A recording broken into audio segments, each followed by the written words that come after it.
Colombia's president has been outlining more details about peace talks with the Revolutionary Armed Forces of Colombia, known as FARC. Juan Manuel Santos says formal negotiations will begin with Norway next month. South African and European leaders have welcomed moves to end the decades-long conflict. Colombia's president says his government and the FARC rebels are on the road to peace talks. Juan Manuel Santos says both parties have signed a framework for the talks, which are to begin next month in Oslo, Norway.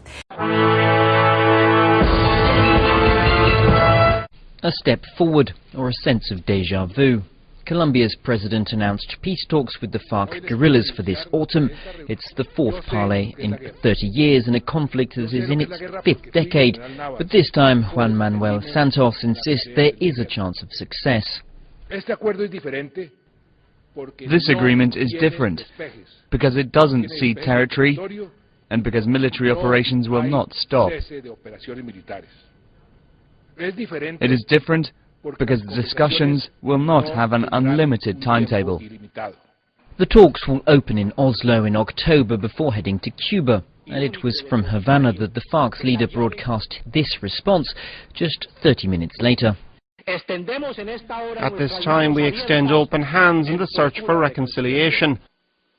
Another Colombia is possible, and all of us can shape it.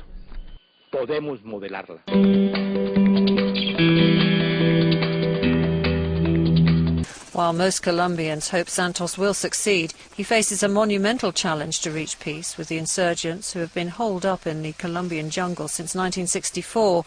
What started as a communist-inspired peasant army later became financially dependent upon drug trafficking and ransoms from hostage-taking.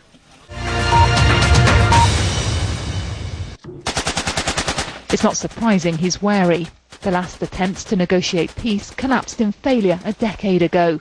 The FARC used those 3 years of talks to regroup and rearm. This was a car bomb planted just this February, discovered and detonated by the military.